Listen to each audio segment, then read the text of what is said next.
All right, guys, welcome everyone. It is Monday, August 14th, 2023. It's the MMAOB Daily Podcast.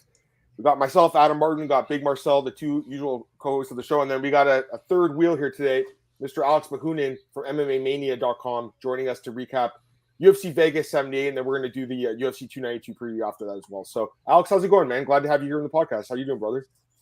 Thanks for having me on, man. I'm happy to be here with my friends. Yeah, man, I'm excited. It was a fun card. Yeah, let's talk about it. Yeah, I'm more excited to talk about the preview for UFC 292, to be honest with you. But like, we'll go through this recap for sure. Marcel, how you doing, by the way, man? How you doing? All good, man. All good. And to begin with a famous quote of Dana, Alex was never my friend. Just kidding, Oh, dude. I'm happy you're here. I'm happy you're here, dude. well, Alex is the man. I got the Yeah, I think absolutely. we had you on after I met you in Vegas, didn't we? Had you on the Yeah, week after, 290. right? Yeah, Yeah. So that was awesome. So I'm glad to have you back, Alex. Really appreciate it, man. We'll get your insight into to everything. We're really proud of you, Alex, for you to come on the show today. That's funny. All That's right, funny. let's get some comments. You got Glenn here in the chat. How you doing, man? Joe, Octon update. We got Paul. The three goats on, man. I appreciate that. JP, what's up, dude? Antoine, what's up, man? There's an echo, Adam. There was at the beginning. I think Alex fixed it though. This should be okay now. Super iconic. Ironic how the prelims were fired. Oh yeah, for this last card, we'll talk about that in a sec. Yurcha, what's up, man? So yeah, let's get into it, guys. We got to recap this card. 13 fights. We'll start with the main event here. Vicente Luque defeating Rafael dos Anjos via decision. The fight really just didn't, I think, live up to the expectations. It didn't like play out the way I think a lot of us thought it would. I really didn't think it would be Luque being the one taking down RDA. Like, I understand he's a little bit bigger and stuff, but like that really surprised me, guys. I'm not gonna lie. Like, the fight just didn't play out like I think how anyone thought. As far as like how I scored the fight, I had Luque winning. I had him winning 3-2. It was a close fight, I think, but I do think he deserved to win the fight, even though I got my pick wrong. I know some people scored it for RDA. I think there's a chance you could score like 1, 3, and 5 for him. But I think it was 1 and 5 I gave to RDA. I think I gave the 3 rounds in the middle to Luque. And I think the right guy won the fight. Like, again, it wasn't like the most exciting fight, and but he fought smart, right? He fought with a good strategy here and not to really get hit in the head. I think if anything, Dos Anjos had a bad strategy in this fight. Like, he wasn't able to get takedowns. He kept going for them. It's like, dude, like, switch it up. So just wasn't able to do that. And then again, it's actually Luque getting the takedowns, getting him to the mat, and then winning the decision. So give me your thoughts, guys. I'll start with you, Alex. You were there at the fight, right? You were there. Yeah. I was there. I'm patting myself on the back. I picked Luque. I just thought like, yeah, he got beat up by Jeff Neal, and then he got Russell fucked by Bilal Muhammad. You know what I'm saying? So like, those are, and Bilal Muhammad's probably fighting for the title, next. Like, so it's like, those are two, like, I understand those losses. You know what I'm saying? So like, and I understand RDA has good wrestling, but like, he was a lightweight. You know what I'm saying? Like, going up to middleweight, and Luque cuts a lot of weight. Yeah. So I just felt like Luque was the bigger, better, younger fighter, and I think his game plan was. I mean, he played it safe. He was off for a year, so I mean, other than the Bilal Muhammad fight, like, it's the only other boring Vicente Luque fight.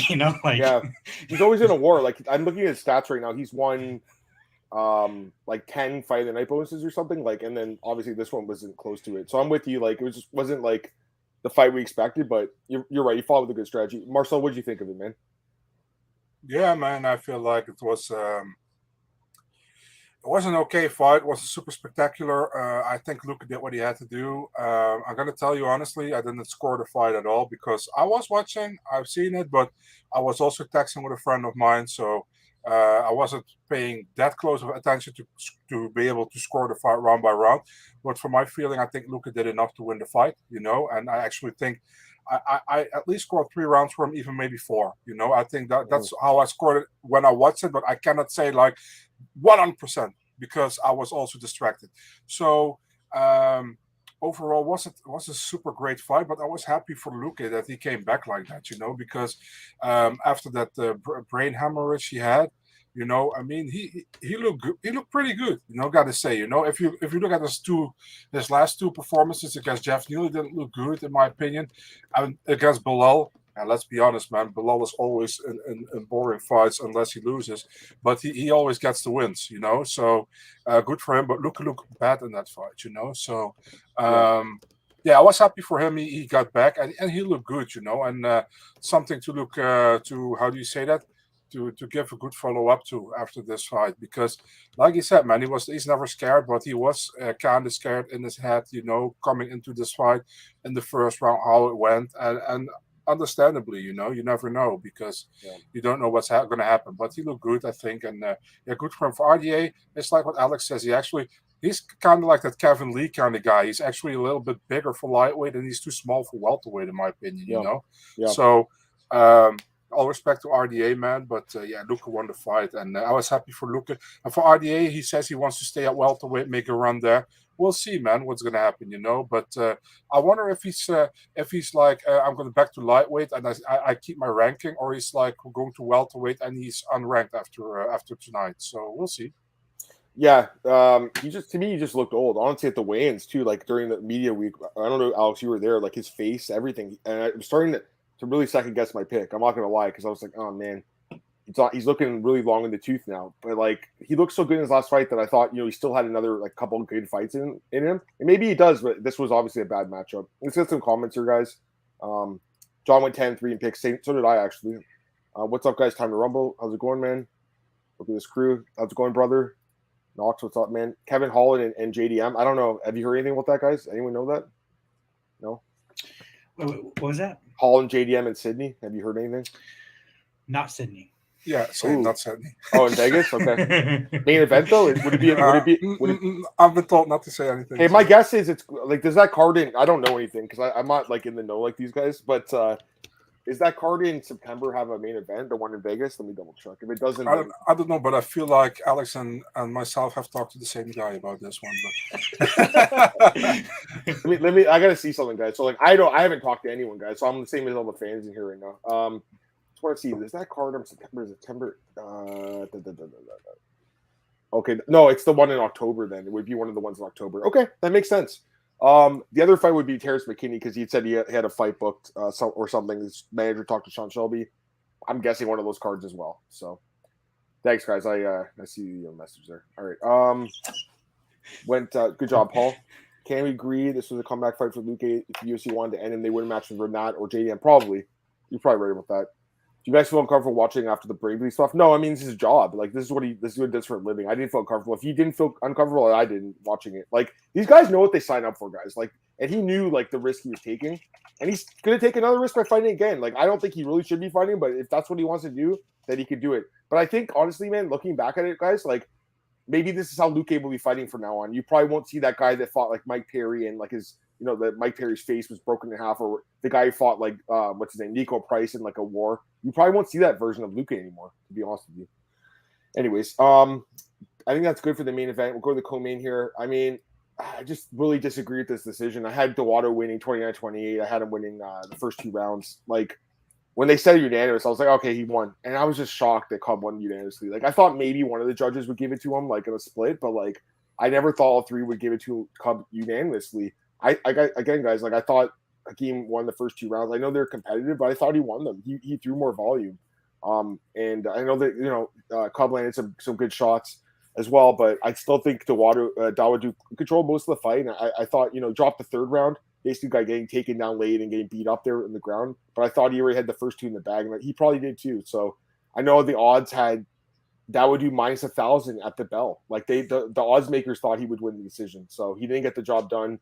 What do you guys think? I'll start with you, Alex. You were there. How did you score the fight?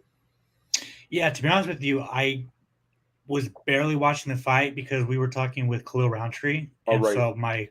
So my full focus was there. And so when I saw Cub won and then I saw him crying in the post fight, like I thought he was retiring because he lost. Mm-hmm. And then I saw that he won. So yeah, most people thought Hakeem won. I've seen a lot of Twitter judges thinking that it was a closer fight than like Cub maybe won 1-3, but I don't know. I haven't rewatched. I'm probably not going to rewatch it, so I don't really have an opinion. Marcel, what would you? Did you score this one? Clear first two rounds to Dawodu. There we go. Me too. The thing is, like, listen, man, robbery is a strong word, but still, I feel like it's a very bad decision. Let's put it that way. The thing is, and maybe it sounds weird, but Cub Swanson, this felt like, how do you say that? Veteran privilege. You know what I mean? what Arlovsky sometimes has in his fights. You know, Yes. when a fighter who's established and a little bit older fights a younger guy, and Hakeem is also over 30 already, but fights a younger guy, you know, and he is competitive. Judges sway a little bit more towards the older guy because it's more established. For some reason, they have more. That's what I always feel. Maybe it's not true, but that's how I always feel. So when the scorecards got read, and I heard 3 times 29-28, I was like, Dawodu should get it. But I wouldn't be surprised if they give it to Swanson. And then when Joe Martinez was like 29-28, what did he say? The pride of Palm Springs or something. Yeah, he did say that. Yeah, and Cub Swanson was looking like, what the hell is happening here? And Dawodu was also. It's like. Yeah, I don't know. Was a bad decision. I won't say robbery, but I feel like sometimes the judges sway a little bit towards the more established guy because I don't know because and also let's put it this way, Cub and Alex maybe can give a better look at this. The arena I think was in favor of Cub or not. The people were there. Plus his kids were cage side, his wife was cage side, you know. So. I mean, the judges might be swayed by some sounds from the audience. You know what I mean? And and even in a smaller venue where it's more where you hear it better. You know, that's possible. I don't know if it's true, but that's how I feel about it. You're not wrong, Marcel. I think it's something I've always heard. Like, you know, one of the suggestions for better judging is to like put these guys in like soundproof rooms with where they can't hear the audience, where they're just watching the fight. I've always thought that was an interesting idea. But yeah, I disagree with the decision. Like. What do you guys think? Well, I shouldn't ask you, Alex. Again, you were interviewing Khalil at the time. Marcel, what was the worst decision in your mind? This one or the Davey Grant Deo Marcos fight from like a month ago?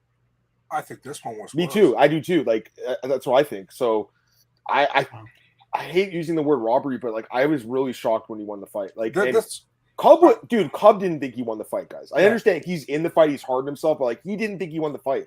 Like for me, this was comparable with Arlovsky Collier, but that was even worse. Oh, that was horrible. No, Yeah. That's even worse. Alex was there for that fight. I mean, the fight sucked, but Alex, you know that the wrong guy won that one.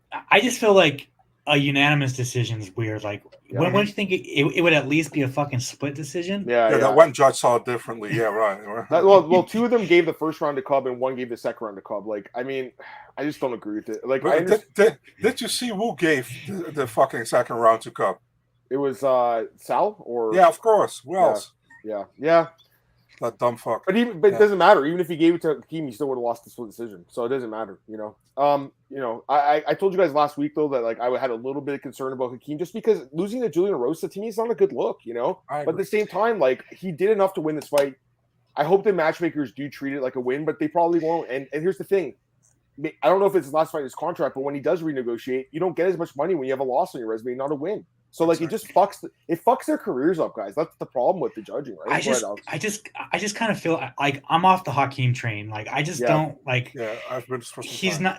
Yeah, I've never been that impressed with him, but like he's not a hot prospect anymore. And he's like 32 now, right? Like he's not super young. You know that the biggest problem with Hakeem, in my opinion, if you look at his fights in the UFC, he's won like multiple split decisions. So like he leaves like enough room where there's a margin of error where the judges could fuck it up. Where like it's not like a clear like decision just because of his style. He's not a wrestler, right? He's not going to take you down and grind you in the ground where it's kind of clear at the end of the round. Like, okay, this guy won the round. He's a striker, and he doesn't have a ton of power. He has one knockout in the UFC that came late in the third round against a guy that I think only fought once in the UFC. That guy in Edmonton, that Horry guy or whatever. He fought one time in the UFC. Yeah. So like he's not a knockout artist. I know he knocked out was it Mike Malott years ago in World Series of Fighting Canada, I think.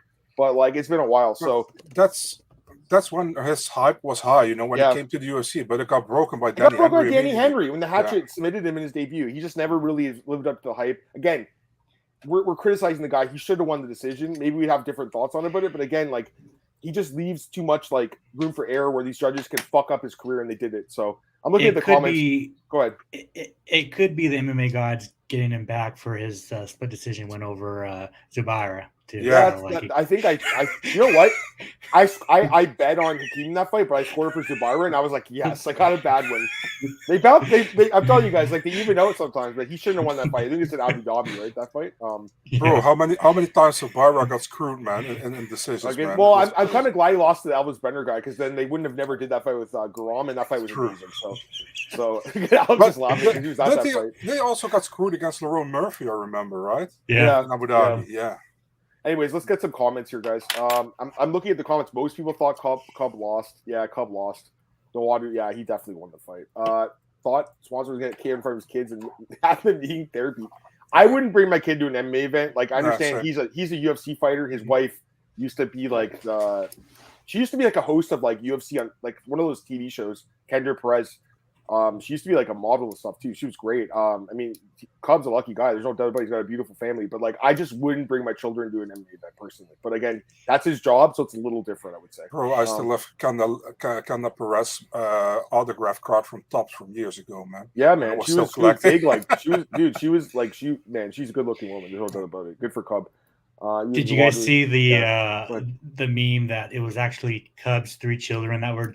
They look like glasses too. They look like little like judges, future MMA judges. That's they're really 2 little cups, right? They look exactly like them, but the small person, the little, yeah. Anyways, I'm just looking at the comments, guys. Like, it's hard to read all of them because most people just are like, "Yeah, this was a bad decision." But wasn't Cubs ex-wife Kendra Perez Donna Cruz ex? I have no idea, but I know that that's his wife now. Hey, what's up, Marcus? How far in advance do they make it known for the judges who will be the fights? I mean, what is it, during the week probably? Like, I mean, yeah. I think you guys get a, how do you say that? Like a paper where it's on fight night, right? Yeah. No, we don't get it, but if you ask for it, you can get it. Yeah, exactly. Yeah. I've seen like John Morgan and like Damian Martin tweeted before. Like, yeah. Here's a comment. Marcel, do you know what time the Australian pay-per-view? Same as the US ones. Only the Abu Dhabi one is earlier because it's an Abu Dhabi prime time, but all the other ones the rest of the year is like just normal US. Singapore is going to be so brutal next week. What is Kenda? Yeah, no, it's so early. For you guys, it's brutal too. It's like it's a 4 a.m. start time here for us. So it's 1 a.m. for Alex. Prelims 11 a.m. for me and main card. Oh, you have a good one then for you, Marcel. There you go. What does Kenda do for UFC? I don't know, but she used to host like a TV show, like highlights and stuff. I don't really remember like exactly, but something like Ultimate Knockout. She did. Yeah, it might be something like that. It might have been something like that. Anyways, let's keep going, guys. Let's get through this card. Khalil Roundtree knocks out Chris Daukaus. Like Chris Daukaus, like 4 straight knockouts, man. I'm pretty sure he's getting cut, guys. Like you just can't keep guys like this on the roster. 4 straight knockout losses. It's crazy. Like. He was looking so good at heavyweight, being all these old guys, and then he just gets destroyed now at light heavyweight. But on the flip side, man, Khalil, wow, 4 straight wins, looking great. Like, okay, the Jacoby fight, yeah, he probably shouldn't have won that, but the other 3 fights where he knocked the guys out, incredible. Such a good striker, and you know what, man, he's really coming to own as like a man. Like you were there, Alex, listening to him talk. Like he's really like just understanding himself mentally as a fighter and as a person, and like I like this version of Khalil. He's calling for a main event slot. I say give it to him. Why not? We've seen way worse main events. I was thinking maybe the winner of the Smith and Spann fight that's coming up like in 2 weeks, I think. Maybe that would work. I don't know what you guys are thinking, but like Khalil, I say give him a 5-round main event. Why not, right? Why not? What do you guys think? I'll go ahead. Yeah, no, for sure. I think he should fight the winner of Spann Smith, or maybe Alonzo Minifield. He can rematch. Does Krylov have a fight booked, Marcel? No, that's another one. Yep. He could rematch Kutalaba. I know that Kutalaba is not a really main eventer, but like there's a story there. Yeah, I mean, and then just about the fight, and I'm gutted for Chris. Chris is such a good guy, and it sucks because he quit his job that has a salary, right? Yep. To go fight. Yep. You can't go back to be a police officer. Like you have to go back through the academy, right? So like, it's just like, and then you could say he can go to PFL, but like, is PFL going to sign someone coming off 4 straight knockout losses? So it's like, fuck. It's just like, and he looked okay, right? It's just he was going against a guy that hits like a truck. So it's like, it's just I'm so gutted for Chris, man. Like, it sucks. It just sucks. It does. Marcel, any thoughts on the fight? Yeah, by the way, could do round 3 Krylov co-main event. I don't need to see him in the main event yet, to be honest. He wants a 5-round fight. Like, I don't. Yeah, I want to have $2 million in my bank account, Adam. So yeah, he wants. It's not what he wants. It's what he deserves. He can get a co-main event next, in my opinion. But that's my opinion. You guys can think different. Yeah, good fight for round 3. Of course, he got the stoppage win again. He looked good, and I think, like Alex says, Chris didn't look bad until he got punched and was over. And yeah, I mean, that sucks for Chris, man. And I hope honestly he gets another fight, but I don't think he will. But yeah, it sucks for knockout losses back to back after each other. But he fought good competition, So I mean, I think there are worse light heavyweights in the UFC than Chris Dawkins. But I mean, yeah, bad luck. And for round 3, yeah, like I said, Krylov co-main event. If you guys want to have a main event, I'm good with it. But I don't need to see a main event. Yeah, I agree with you. I'm just looking at the comments. Like, I don't agree with you, actually. Sorry, whenever I said that. I think he deserves it, but I'm just looking at the comments right now, and like people are saying like Rakic would be in one. That's an interesting fight. Yeah, I don't know. I with heavy rankings, who enters with Chris dropping out? Ooh, I don't know. Parker Porter's Parker finally get number 50 beside him? I don't know. Probably not. Chris Barnett, bro. A Beast Boy. I put Beast Boy in. Anyways, that's good for that one. Let's go to the next fight here. Boudet. Yeah, Boudet maybe. He's got 5 straight wins. You never know. Boudet. Although he says he doesn't want to rank opponents, so I don't know. Anyways, Yasmin Lucindo, another credible performance by her, defeating Poliana Viana, second round arm triangle. I mean, this girl's good. She's 21, guys. She's so good. Like, that fight with Yasmin was super close, and then obviously the last 2 fights just dominated her opponents. I really like her, guys. She's well-rounded. She's a good striker. She has a really good ground game. Like, I think the sky's the limit for her. There's no reason why she can't be fighting for the belt one day. She's 21 years old. She has, like, how many MMA fights? Let me count it. She has a lot. She has 20 fights, and she's 21. That's fucking insane. She's been fighting since she's, like, 14 years old. Like, what are they doing to these kids in Brazil? They're like, you're getting in a cage, you're fighting. Like, when I was 14, guys, I was, like, fucking, like, I don't know. I was probably just, like, playing video games or, like, jerking off or something. Probably. Like, I mean, I'm still doing that, but, like, let's be honest, But, yeah, I'm just saying, like, that's crazy, though. Like, that this girl is so young and has so much experience. You know I'm going to clip this, dude. I know you're going to clip it. Don't clip this. Someone's going to clip it. It's okay. I'm making people laugh, man. That's my gift, dude. So I knew you guys would laugh at that one. Get the crowd going here. Bro, we're us three. Me and Marcel's laughing. We're the same fucking way, bro. Jacking off and playing video games, bro. Come on. It's true though, right? Like, I would never think about I was never thinking about fighting. I was playing like sports, but I was playing like not combat sports. But yeah, look at the comments. The comments are so funny, guys. You guys are so funny, man. Don't clip it though, Marcel. Someone's gonna clip it. Yeah. What do you think of Yasmin though, guys? Marcel, I'll start with you. Yeah, well, I didn't jerk off during the fight, but I mean, it was. I mean, Poliana started not bad, to be honest. She got the takedown. I thought she did well, and then the referee broke it up. There's apparently a new rule that they can break it up earlier or whatever. Yes. And that sucked for Poliana, because after that it was all Yasmin. She took her also down, and she beat her up a little bit until the round ended. The second round, she got that arm triangle choke. Man, Yasmin's really good. I'd love to see her against Denise Gomez. Maybe that's weird because she lost to Yasmin Jauregui and Gomez won, actually. But the UFC loves these triangles, and many times the triangle, one loses against the other and the other one wins against the other. So, I mean, that would have been a fun fight, I think, So, yeah, why not? And 2 Brazilians again, put it on the Sao Paulo card, I would say. Yeah. Sure, why not? Okay, Alex, I think he's taking a little break. He has to take a phone call. Has to take a jerk. He's going to jerk off. This podcast is so funny, guys. Seriously, it's like I got so much shit going on in my life, and then Monday nights are just like the best. I love it. Man. Anyways, I think we're good with this fight, right? Yeah. That was next quick. Fight. Sorry. Oh, there he is. That was quick, Alex. Jesus Christ, man. Yeah, no. So I was gonna say, that's funny. That's fucking funny. That's fast, bro.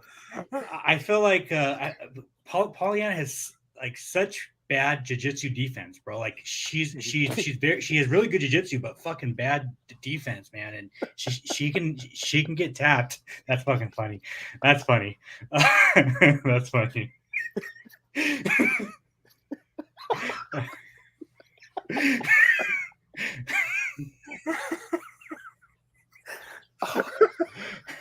Oh man, I'm like dying, guys. This is too fucking funny. Oh, you guys are so funny. We're all such fucking assholes. we have a humor of a 14-year-old.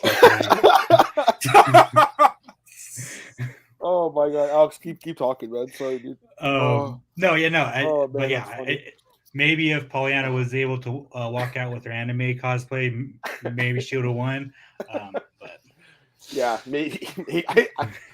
Maybe. I mean, yeah. Anyways, I'm sorry. I'm just like, we've gotten off the track. It's totally my fault too. This is all my fault. I'm so sorry, guys. Anyways, I think we all agree. Pollyanna is really hot. She lost the fight, though.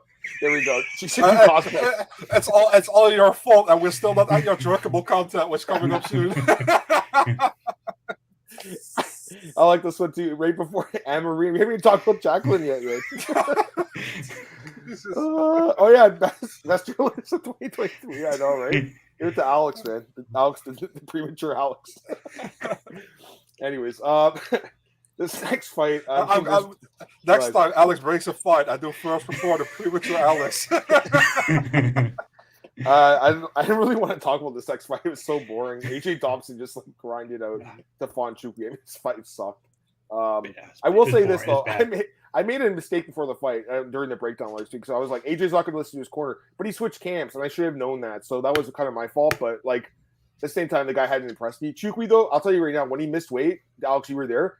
He looked like he didn't look good on the scale, and I was like, oh man, this is not a good spot. So I didn't bet on the fight, but like I kind of had a feeling he might lose it. And he ended up losing a decision. So like, is there anything you guys even want to say about this fight? I think Chukwue gets cut. Yeah, and Chukwue go ahead. Go ahead first. I'll say that.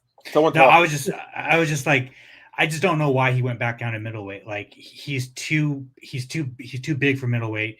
His previous cuts, he told me like he was on death's door cutting down to middleweight. You know what I'm saying? I know he took a year off.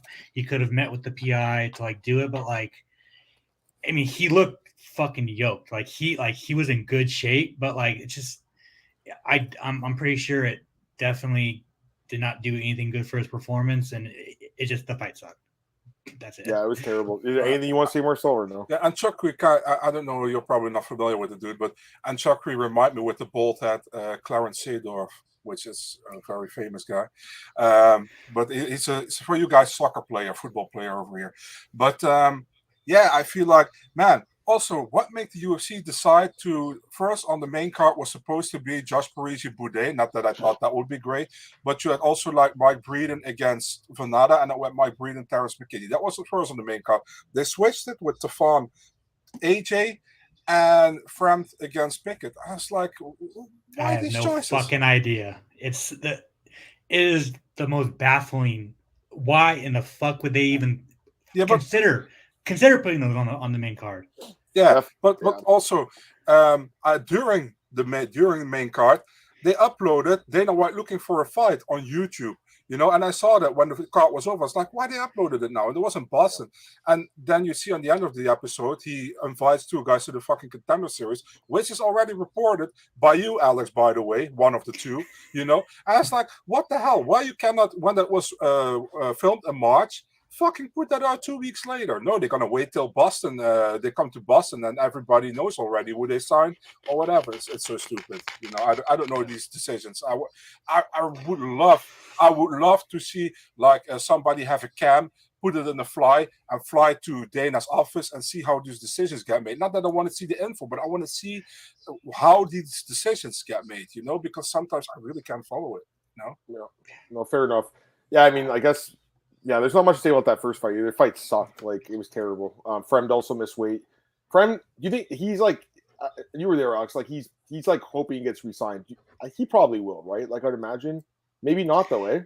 I mean, it's Contender Series season, bro. Like, yeah, he might not they're gonna cut people. They're gonna cut people. He's 2-2. Well, Jamie Pickett's getting his ass cut. He's 2-6, so he's getting cut. No. I mean, Josh Fremd, he's 2-2. Yeah. Got 2-2. His missed weight in his last fight, and his last fight was boring. So like, he might get one more another deal, but like I don't imagine he get much money either. Like they might offer him 20 and 20, maybe. But He's not stiffing a main card again. That's for sure. I don't know why they put him on the main card. That's by the way, guys, wouldn't you be very sad if they cut the first ever Cameroonian fighter in the UFC?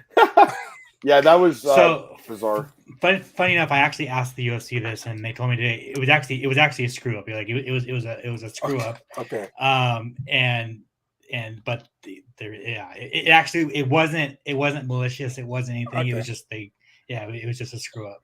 Fair enough. All right, let's get to the prelims now.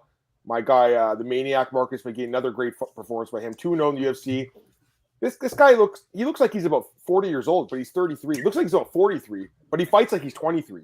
You know, it's crazy, right? Like this guy is just very, very bizarre. But man, what a fighter! Like 2 straight wins now. He obviously chinned JP here. JP Bays has just got no chin. I mean, this was the easiest pick on the card for me.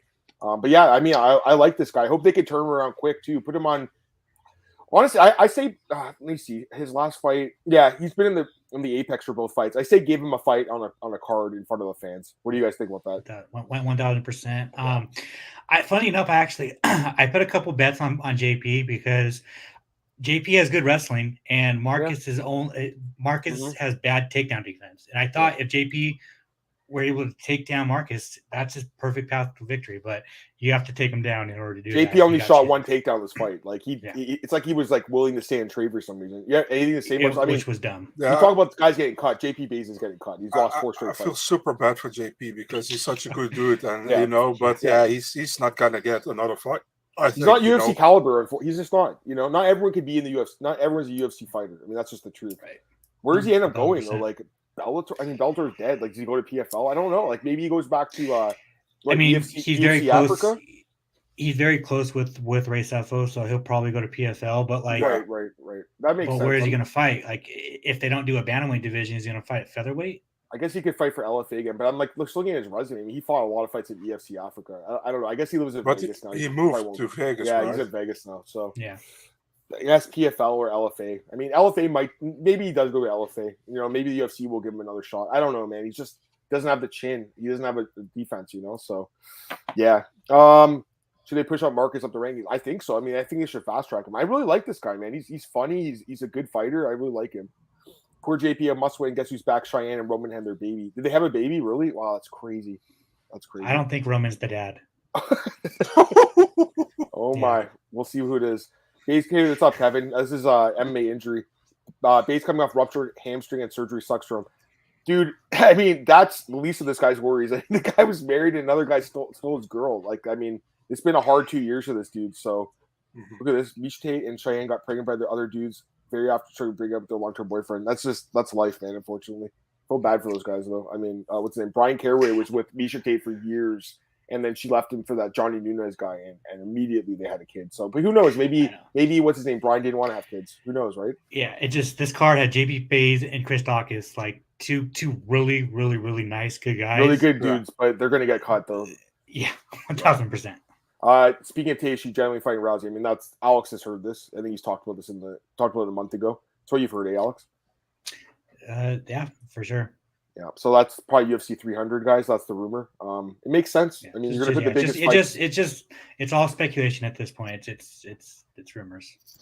Yeah, but they're gonna stack the deck on that card. Like I think they're gonna go all out for it. So, go through the rest of the prelims here. T-Rex gets to knock it over Mike Breeden. I mean, Mike, talk about guys getting caught. Mike Breeden's not getting another UFC fight. There's no way.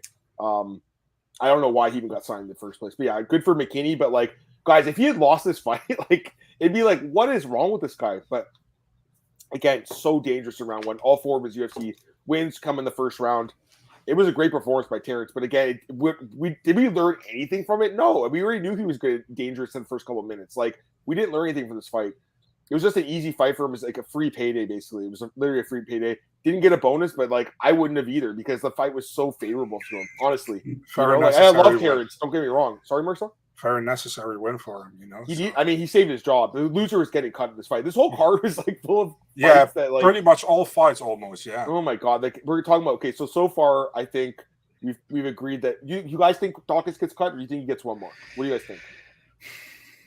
Could give him one more. Like, you know, they gave Vandera a bunch of fucking. Yeah, you know, maybe that guy. Like But that was Alexa- heavyweight, right? This is light Alexa heavyweight now. Kamer or whatever, that guy that lost to Bozer last week. They could do that Like, fight maybe. I mean, just do Tanner Bozer versus Chris Dawkins, 2 Or heavyweights. Tanner Bozer, yeah. Yeah. You know what? You know? He might get one more at 205. Okay, I don't think Yeah. he's like necessarily a lock to get cut, but I definitely think Chukwu's getting cut. Who's too. That's another great. who's another black light heavyweight that Wait, Yeah, what did I you was say? like, yeah. Oh my God. Okay, I saw the meme. I did see the meme. So yeah, I mean, who's yeah. I didn't want to say it. I saw I the didn't who's want another to say black- it, but you did. like who's another black light heavyweight that they can match up Oh my against? God. Oh Alonso Manifield. There no, you go. they're not doing that fight. Manifield There you go. wins in the There you first go. round. Who did Manifield beat? Tim Crew? Could they do that fight? Chris Dawkins? Kennedy, Menefield. Kennedy just got knocked out too, right? Actually, you know what? That fight makes sense, doesn't it? You know what? Actually, the more I think about it, guys, they're going to give him one more fight. They're going to, because it's like heavyweight, you know. So Yeah. they'll give him one more. I mean, there's like OSP. there's got to be something Oh, that can be. yeah, like, there you go. OSP. Yeah, OSP is a fight he can win too, right? Like Yeah. there's guys. I'm just looking at the roster right now. Like he could fight like an Eor Pateria, Zach Pauga. Like there are guys like No, that. he's fighting. He's fighting another black guy. Okay, like it's Alex, just, you it's just said it enough. We got it. yeah, that's just what it is. Yeah. That's what All it right, is. we'll go to the next fight here, guys. Isaac That's Dalgarian. like we're going for it. Picked him last week, guys, as the underdog. Marcel, I told you I liked what I saw, man. He looked fucking great. Like I love the tape on this guy. He looked amazing, and it was a bit of a risk because he's never been out of the first round, but he didn't need to. He got the finish. Bro. 12 seconds before the first round finished. I will say this: I was hoping to get a bonus because man, I heard him say after like he lives in an RV in the parking lot at Factory X. So this guy is not someone that has a lot of money. It's also a guy that got completely fucked over by the Nelk boys. He was supposed to get his contract with them, and they fucked him over. And they gave it to Mike Malott instead. And I love Mike, and I don't. It's not Mike's fault he got the contract, but like this dude earned it, and they fucked him over. Like, was it James Lynch? I think they interviewed him, right, Marcel? Yeah. When he talked about it and like went in depth how like they had multiple Zoom meetings with him and cancel on him, and he got fucked over. I really like this guy. He's a good fighter, man. There's a reason he got signed in the first place at 5-0. So he's 6-0 now with all finishes coming first round TKO, I believe, or finish. Like I like this kid. I'm not saying beating Francis Marshall is like a massive win because Francis Marshall is not great. He's 1-2 in the UFC, but like he was an underdog. He wasn't supposed to when he did. So Marcel, what did it? Pardon? I mean, the way he did it was it very was impressive, right? you know? And He should have got a bonus. He should have. Yeah. Marcel. the funny thing is, like, Adam was very sure on Dalgarian last week. I was like, I'm still going with Marshall. But remember, right before the fight, I said to you in the Discord chat, in James's Discord chat, I feel like I picked the wrong guy. I should have picked Dalgarian here. You know, I had the feeling he was very good. I think he had a real good game plan. When he took him down, fight was pretty much over, man. You know, and he finished him. He looked super good in his debut. Debut took some time before he debuted. I think he got signed last year already. I think somewhere in August or September. Was actually supposed to debut in January against Dan Argueta, but it didn't happen. But yeah, good debut, man. I love to see more of his. He's still undefeated, and yeah, he looked very good. Great prospect. Yeah, no, he should have got a bonus. What do you think, Alex? So I had a lot of questions about Isaac coming into the fight, just because he fought a bunch of 7-Eleven employees coming up the regionals. But the thing about that is, like, if you are going to fight a bunch of cans on the regional scene, make them look like cans. Yeah. And he did it in the first round. So it's like, what's he going to do with the step up in competition? And dude, I think finishing Francis Marshall is all I need to see, bro. He's legit. He's legit. And his wrestling is really legit, man. So it's like super good. If you're a striker and you're fighting Isaac Dalgarian, you're like, fuck. And here's the other thing: like everyone was kind of assuming that his cardio would be bad because he hadn't been on the first. But again, he trains at Factory X. He's training in Denver at Elevation, and he's a lifelong wrestler. He's been wrestling since he was like 8 years old. He said so. You'd imagine his gas tank would be decent, especially like I said, training in Denver. I think this guy's good. I'm looking forward to seeing who he gets matched up with, and I'd like to bet on him again. You know, I did bet him on this fight. I put a small bet on him. It's glad I did. The odds went way down on fight day. I don't know if you guys saw, like, a bunch of sharp money came on him late. He went from like plus 150 to plus 120 at close.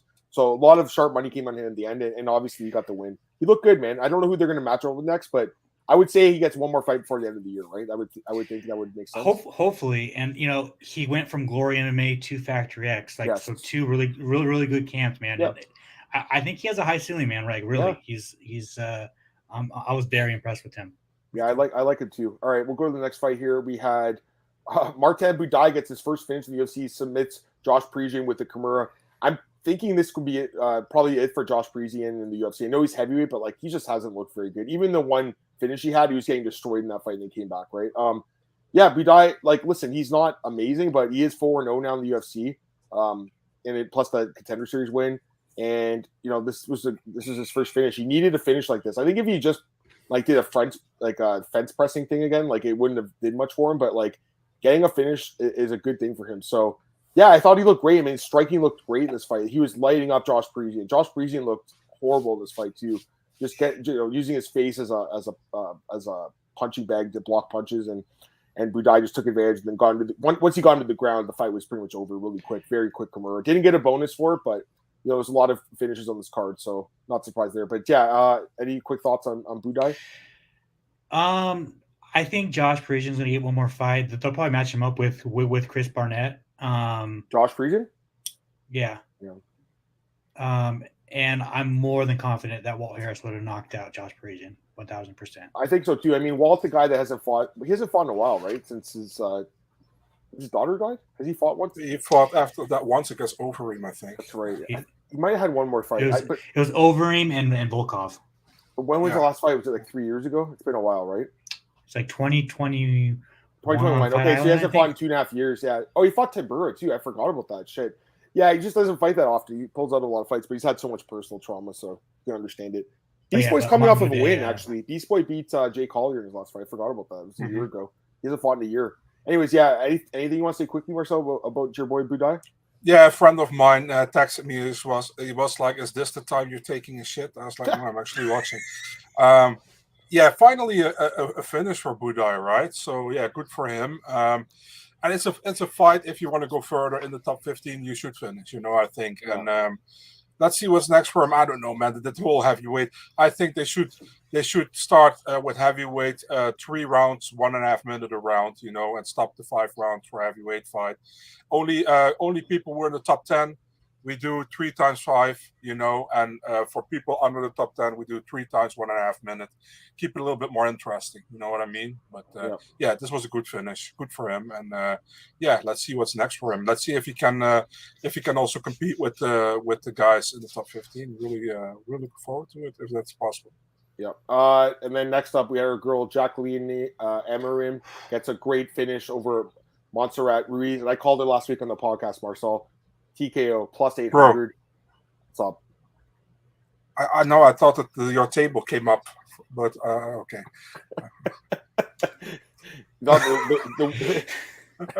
Yeah, Jacqueline is one of my favorites. I'll just say that. Man, she is she's a smoke show, and she could fight too. Like obviously, it's crazy, right? Like she had that adrenaline dump in her debut. Her cardio looked so bad, and it looked fine in this fight. Like she didn't really get tired at all. 86-6 in strikes, 4 submission attempts, and then ground and pound finish. I like the girl, man. I think she's good. I think she could have got a bonus too, to be honest with you. It was like a dominant performance, man. Yeah, I mean, Marcel, I know you liked how she looked, right? Yeah, she looked great, you know, and I mean fighting wise, this time. I mean, first round, dude, that was a complete 10-8 round. It was even close to 10. I wouldn't say 10-7, but 10-8 for sure. I think one judge gave it 10-9. That's crazy to me. Second round, she almost stopped her with strikes, and I remember that Chris Toyoni stopped it, and she was looking at him like, "What the hell? You still didn't stop." The fight should have been stopped at that point. Yeah, and that, but Montserrat's super tough, you know. She didn't want to give up, and yeah, good win for Amarima. A great second showing this time. And first showing was only good the first round, you know, and then she gasped, but this time she did very well, and yeah, happy for her, man. She's fun to watch. She has very good BJJ. And I like her a lot. Oh, I just wanted to quickly chime in. I forgot to mention this. Tony Weeks that was the judge. He's also like an MMA or a boxing judge and a referee, I think. And 2 10-9 rounds. Like, come on, dude. Like, this isn't 2001 when we first heard about 10-8 rounds. Like, the other 2 judges both had 10-8 in the first 2 rounds. They were both clear 10-8 rounds. Like, let me just read the stats quickly, and I'll let Alex talk. Dude, 30-1 in significant strikes in the first round with over 4 minutes of control. I mean, come on, that's 10-8. And then second round, 43-2 with 4 minutes of control. These are 10-8 rounds. These are textbook 10-8 rounds. The stats show it. The eye test showed it. That's crazy. Anyways, Alex, honestly, I feel like they're closer to 10-7 than they are 10-9. It could have been. Honestly. You know what? I think you're right. You know, you're not wrong. I think you could have argued a 10-7. Like it's possible. Like it was dominant. I do want to give Montserrat some props. Just like she showed off her defense.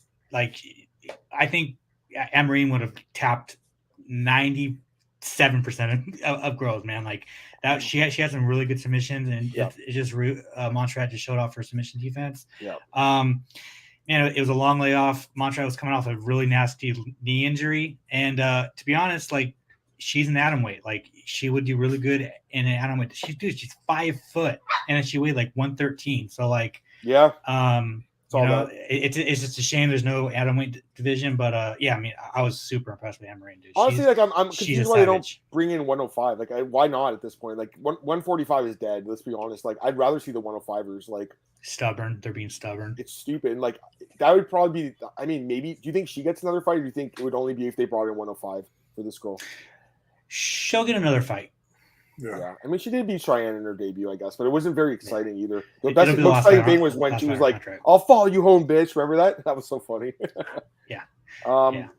Anyways, 2 other fights here. Quickly, we'll go through them. Damon Blackshear. I mean, is it submission of the year? It might be. Gets a twister over Jose Johnson. You just don't see this in the UFC. 3rd one of all time. First one, Korean Zombie. Then you had Bryce Mitchell, and then obviously Blackshear gets a bonus. I mean, he was a shoo-in. Even with all these finishes, I was like confident he was going to get the bonus because of the twister. He looked incredible, guys. Like this guy's really improved quickly. Like it's crazy, right? Comes in UFC. I'm pretty sure his first fight against Zalal, short notice, ends up getting a draw in that fight, and then you're like, okay, maybe there's something here. Has a close fight with Farid, who's a great prospect, loses 29-28, then knocks out Luan Lacerda ground and pound in June, and then immediately he gets another fight booked, and then submits Jose Johnson. This guy looks good to me. I really like him. I'm high on him. Great wrestling. It plays at the UFC level. I think he's really good. I think he could be top 15. I don't know what you guys think about him, but I really like this guy. What do you think, man?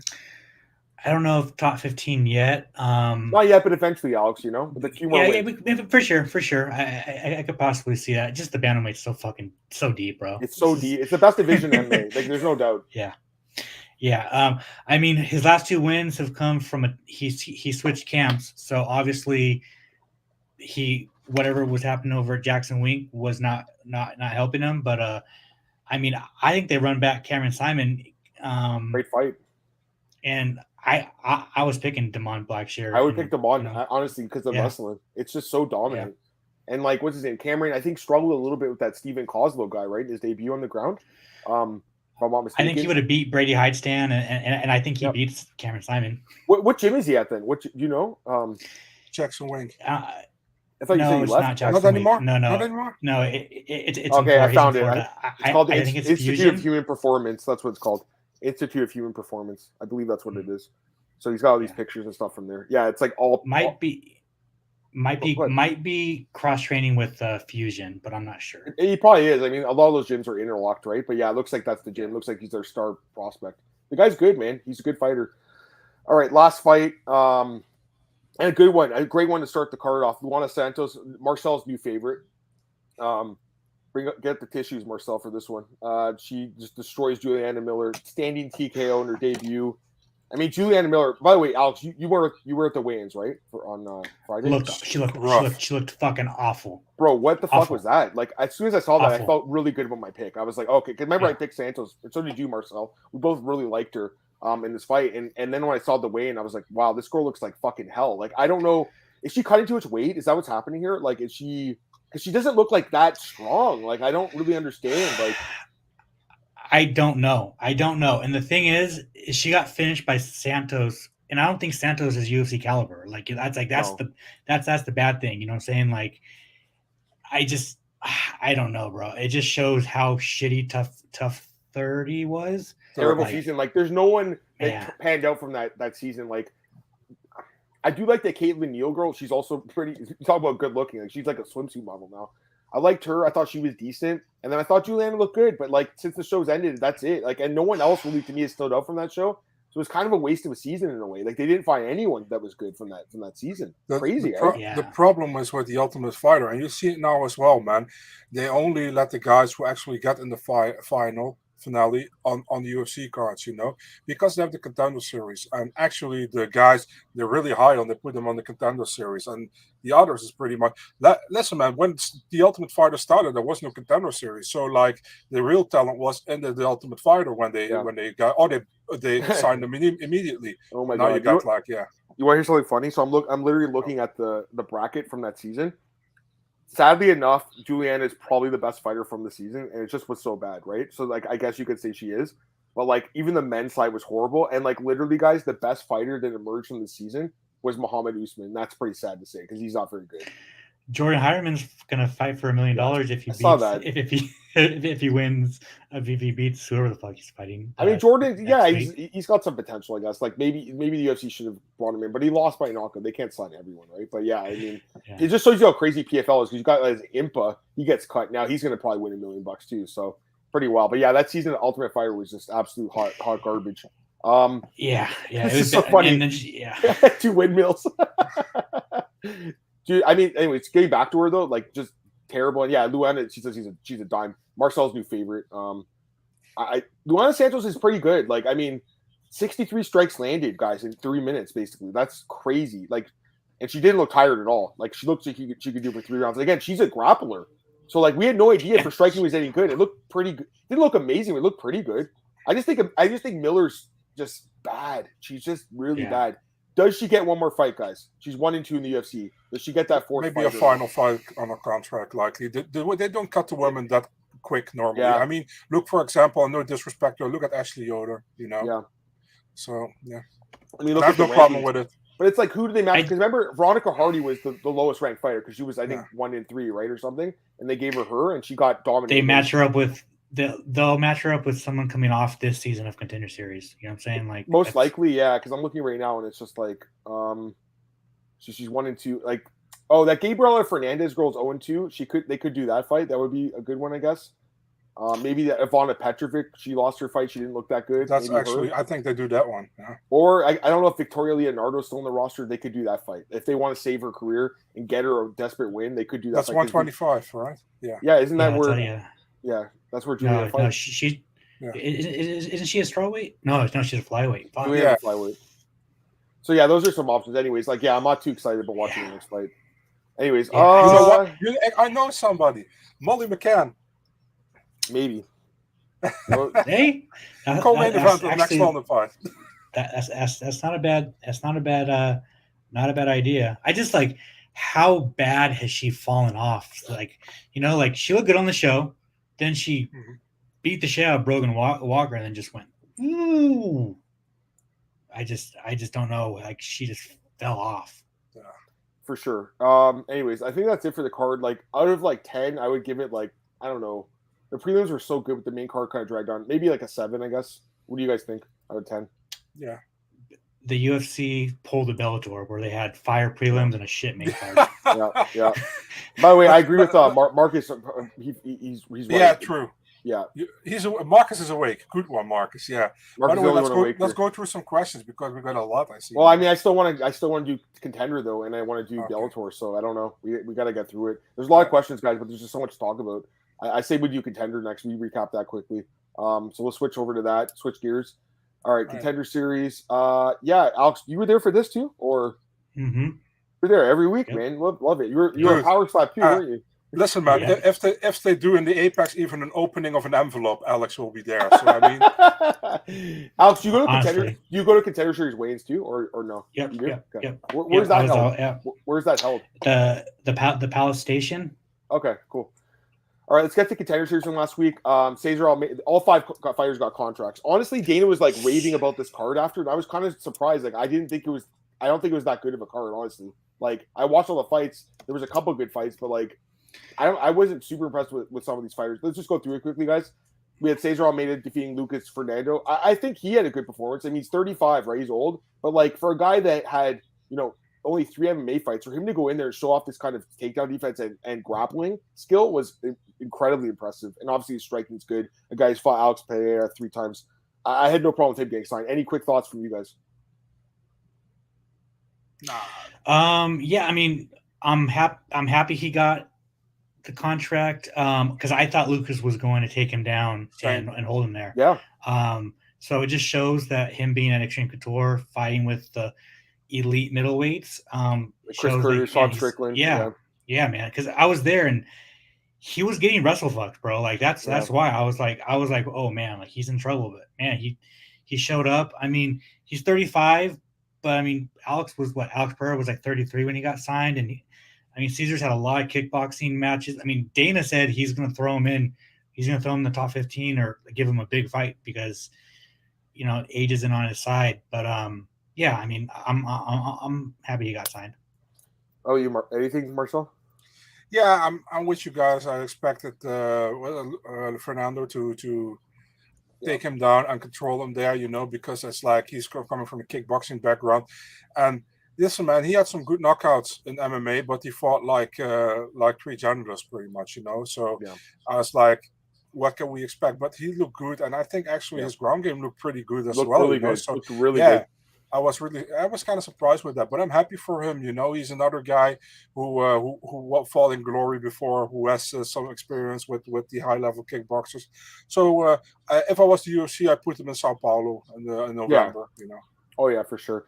Tom Nolan gets the knockout over Bogdan Grad, only knockout in the card. I mean, he looked outstanding. Obviously, 2 knockdowns, just fucking killed the dude. We had him murder guys. Big Train looked great. I mean, he's 6'3", 73-inch reach, 155 pounds, 23 years old. Can they put him on the Sydney card next month? Can they get him on that card? I asked him about it. He wants a full camp. I don't blame him. I mean, he's been waiting for the UFC for a while, right? So I don't blame him. But obviously, I mean, I think you guys both agree he was the standout from this card, right? For sure, 1,000%. Yeah, 1,000%. And then afterwards, he had a great post fight about bullying and stuff. Like it was just. You talking about bowling? Really? What did he say? Bullying. Oh, bowling. I think you said bowling. I got a hard on. You guys know I love fucking bowling. Anyways, no bullying. A fight that made me flaccid was this one. Kyle Machado, Kevin Slofarski. This was literally the worst fight of the year in my opinion. MMA. This fight was fucking trash, garbage. That must have been so frustrating to sit there watching this fight too. Like, what the fuck was this? Bad. Honestly, what was this? Go ahead, Alex. Fucking dog shit. That's what it was, man. It was horrible. I mean. And then Dana gives them a contract, so it sets the precedent for the rest of the season that like, oh, with this shitty fight, you know what I'm saying? Like, it's just like bro, like I know you need heavyweights, but like at least tell them to go get another fight or come back or see you next season. You know what I'm saying? Like it was just so fucking shitty. It's a bad look for the show that like these are the best regional fighters fighting for a UFC contract. You do a shit fight and you still get a contract. You know what's funny though? When they were like doing like the introductions, they kept showing like Kevin trained with John Jones and showing all of Jones's finishes. I was like, what the fuck's going on here? Like, this is so weird. Go ahead. Don't give him a contract, but call him for a late replacement or whatever. Mm-hmm. If you want him badly in the UFC. Yeah. But this was like, dude, listen, man. Watching paint dry was more interesting than that fight, and to see like guys like him, and I understand heavyweight, but and no disrespect to the guy, I'm happy for him, but there have been guys who actually were much more impressive, were much better in the seasons.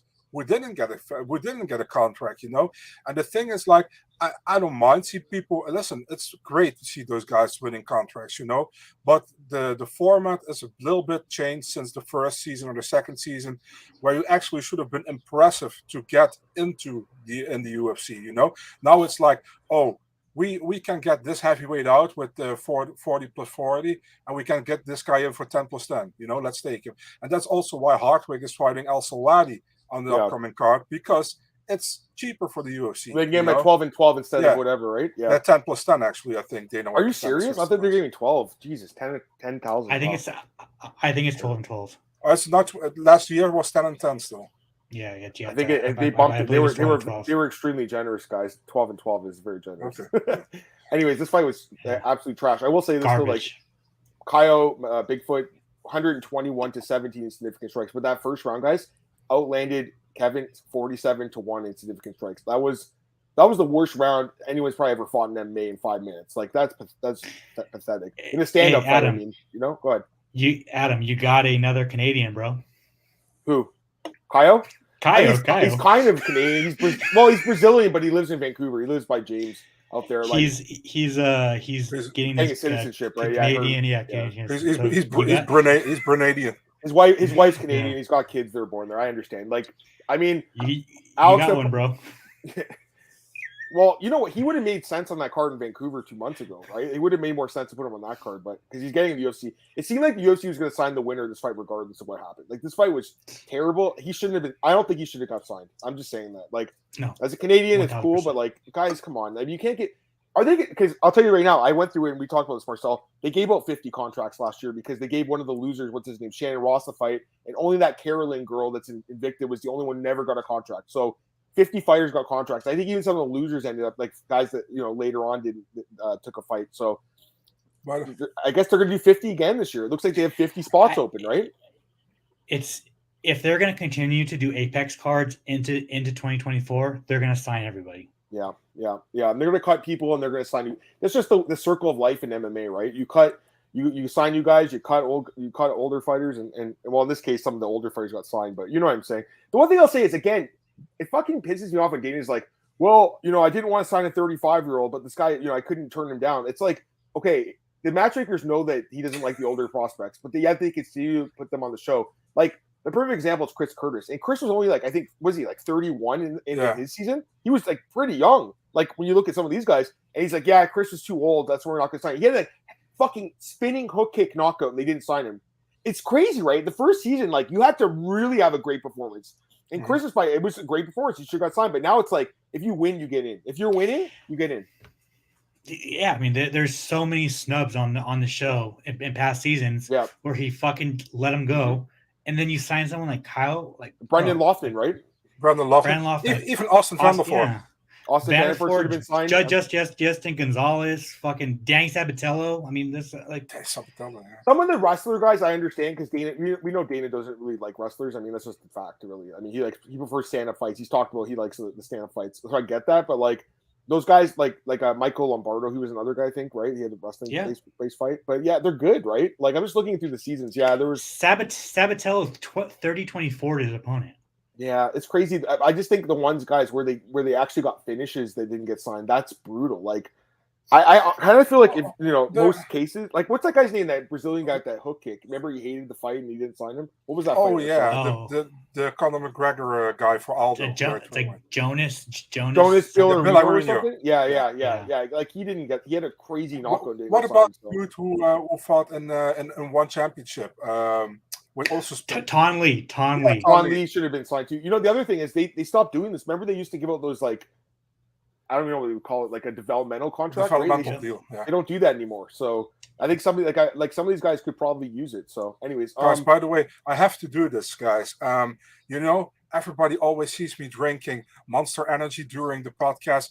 Listen, guys, we're not sponsored by Monster Energy, but if you look at it as some representative, we love it. I mean, a little bit of sponsoring, we're open for it. Message us, we're open to it. So yeah, let's go. Let's do it. All right. Peyton Talbot looked great. I would give him a contract. The guy's super young. He's 23 or something? Yeah, he's 24. But he turned 25 next month. But yeah, I mean he's good. 6-0, good striking, very tough, good cardio. I mean, I assumed you guys would have signed him, right? Promotional slate. No? Yeah, you're right.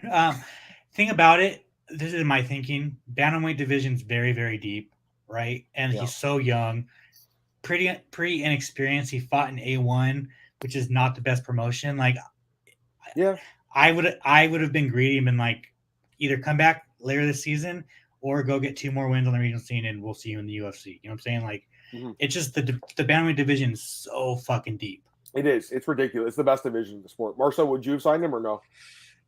Listen, based on the performance, yes, but I'm with Alex. The thing is, these kind of guys, I remember a fucking Chase Hooper, these kind of guys, and even a Bevon Lewis, back then, these kind of guys got developmental deals. Impact Kasanganai was one of the guys who got a developmental deal at first, but it's like they signed them now right away. They don't look at it anymore if you're too young or whatever. They just sign you, and yeah, he looked fun, and he had some. What did he say? I will be a slave, a promotional slave. I don't know. I'm sorry.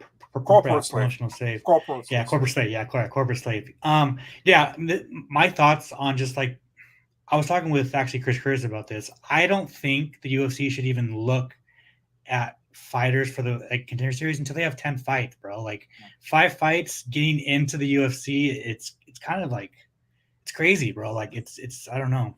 The thing is, who are you going to match him up with? That's the problem on regional MMA as a whole. Once somebody gets too good on the regional scene, they can't find fights, right? So like I understand that, but like, man, like getting in the UFC with 5 or 6 fights, it's crazy, bro. It's the pinnacle of the sport, you know. No, I completely agree. And then the last fight, Kevin Boreas defeats Victor Diaz. Short nose. He was Victor Diaz was short nose, but still, Boreas was a big underdog and he won. I thought the guy looked good. Like his striking looked good, his cardio looked good, his takedown defense was pretty good. I again, borderline signing, but I don't blame Dana for signing this one. What do you guys think? I would have passed on him, but I mean, maybe not, because I thought Victor was going to run through him. Like I thought Victor was going to take him down, submit him, but man, boy, was I wrong. Right. What do you think, Marcel? Yeah, I think you could clearly see that Victor took it on short notice because he was gassed after some time, you know. But that said, I mean, well done by Borges, you know, that he got to win. This is like a typical guy. If this fight was at the first or second season of the Contender Series, he wouldn't have got a contract, you know. He wouldn't have got a contract, and now he did. Good for him, you know. Yeah, let's see what he has to offer, you know, in the UFC. I mean, I kind of was gotta say he did well, you know, but man, Diaz took it on short notice and he looked gas as fuck. So I want to see him fight a guy who doesn't look gas as fuck. We'll see. No, absolutely. I'll tell you this. I'll tell you this. Borjas would have lost to Josh Van or Hickson. Both those guys would have beat him. Yeah, most likely. Anyways, like I don't blame Dana for giving this guy a contract. Again, for me, it was just the real travesty was the Bigfoot dude. I just don't think he deserved it. You know what I mean? Like the other guys, though, I don't think are, you know, necessarily bad signings. We'll see how long they last in the UFC. We'll see. Anyways, last thing I want to talk about, guys, is Bellator. Did you guys get a chance to watch the Bellator card? Did you guys get a chance to watch it? How did you watch it? Also, Alex, or no? Yeah. Okay. Yeah. I watched all of it. Awesome. Okay, we'll just quickly go through it because there was there's like 50 fights on these Bellator cards. Logan Storley, great performance again in his home state of South Dakota. I mean, to me, if Bellator gets bought out or whatever, like I know Logan's a wrestler, but like, man, he's a good fighter. Like to me, he's like kind of like a Colby Covington kind of type.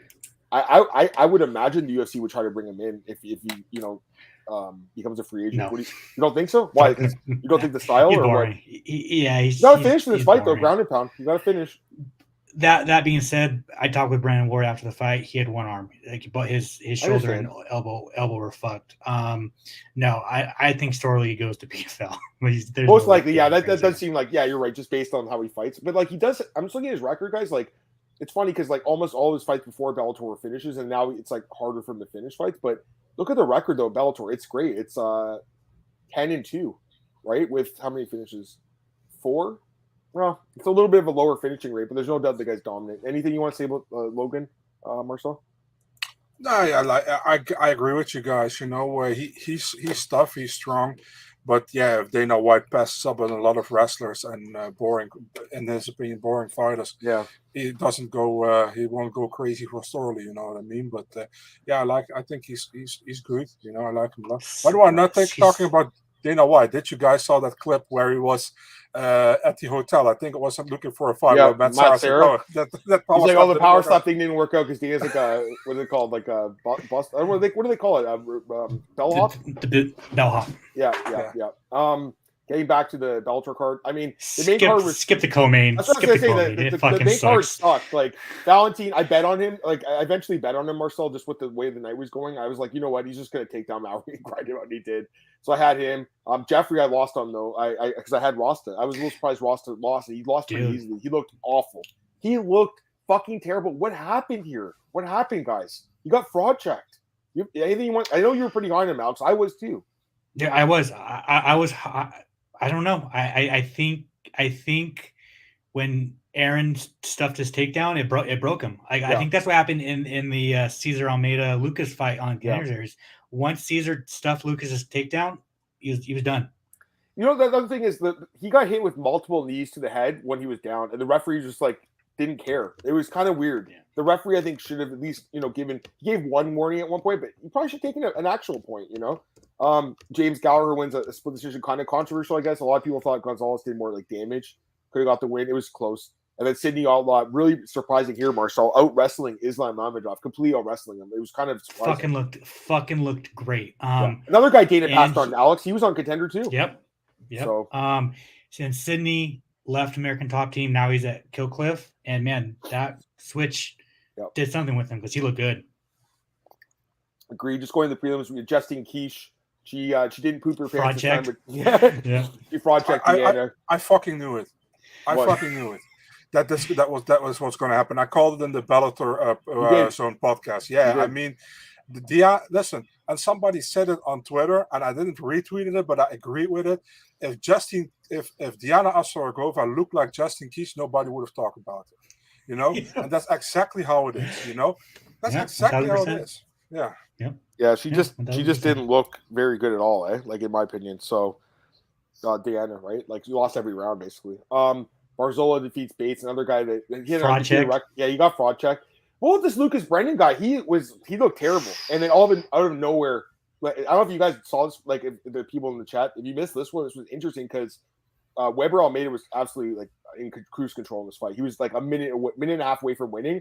And then Brendan got him in the clinch and kneed him to death. So it was like insane knockout. Great comeback. So I didn't even realize like his dad was Chris Brendan, the former MMA fighter, has like what's it called, Westside Strangler, the guy with all the submission moves. So Tim Elliott's head coach now. Yeah, he was exactly in that gym in Texas, right? He was in the UFC, fought Pat Miletich, right, years ago. So I didn't even realize that. Like, I didn't put two and two together for some reason. I just knew the guy was a good prospect. I don't know. He got a little bit exposed here, I guess, but he still won the fight. So. Man, he wasn't worth minus 1,000 though. That's for sure. Yeah. Anything you want to say, Alex? I saw you talking. I was just gonna say, just as a whole, like it's Bellator's worst thing that they do is that they give their prospects like 5 bums, right? So they build them up, and then they give them one step up in competition, then they lose, right? And then it's like, what do we do? What do we give them 5 more bums? You know what I'm saying? Like, I understand like they're trying to build them, but like. I don't know if that system works, Right. No, I understand what you're saying. What else do we want to get to here? Next fight. I don't know. This Kasum Kasimov guy, I thought he clearly won. I was shocked when it was a split decision, to be honest with you. Vladimir Tokov won his fight. The Andrew Hilo got a finish. Alfie Davis won. Katerina Shakalova defeated Diana Silva. Another split decision loss for Diana Silva. She has like all these losses by split decision. It's crazy. This is the only one I actually agreed with. I didn't agree with these others. With Butt, I think she beat Butt, and I also think she should have beaten Leah McCourt, in my opinion. So, But this one you thought she lost. Yeah. Man, this girl. I'm checking her record, guys. She has 1, 2, 3, 4, 5, 6, 5 split decisions and 1 majority decision. That's a lot. So she's the Bellator Angela Hill. Yeah. There's also this other girl in Bellator, Pam Sorensen. She has like all split decisions. It's and she's not very good, by the way. But yeah, and then Jordan Oliver got a win as we expected. Then I actually didn't see this fight. I'm like, where did this fight go? This Michael Block. I thought the fight got canceled or something. Michael Block he actually fought after the main card. I thought they stopped doing this at Bellator, but I guess they ran out of time. But he got the win. Yeah, I mean there were some interesting fights. Anything else you guys want to talk about really quick? Sullivan Colley. Same thing where he beat a bunch of. Then he got to step up, lost, and then he beat a fucking another bum. So it's like, no, for sure, absolutely. Yeah. So, anyways, I think we're good there. I know there's a lot of questions, guys. I wasn't trying to intentionally miss them. It's just there was so much like to talk about, with especially having a third guy here. We'll just go through it. Blame it on fucking Alex. Absolutely, it's all your fault, Alex. Plus, we stopped, and the dog. We have 4 people here. Plus, we spent like too long talking about like. Yeah, we're not going to say it, though. I don't want to get... You mean about jerking off? Oh, yeah, that's what you're talking about. Okay. All right. Kyle Machado and Mick Parkin. Sure. I mean, that fight makes sense. So it's Marcel's shit break and Adam's jerk off break. Come on, man. I don't do that with the heavyweights on. What are you talking about, bro? Maybe with some of the strawweights. I don't know. Who knows? You guys are funny. All right.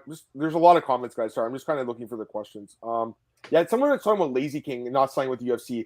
I don't think they wanted him. I just don't think they wanted him. They weren't interested for whatever reason. I don't know why. I have a story about it. Sure, let's hear it. Yeah, me too. I don't know if I actually can tell it, but I'll tell it. So I got told that that the opponent, I don't say who the opponent is, but an opponent got a fight offered against him at UFC Paris.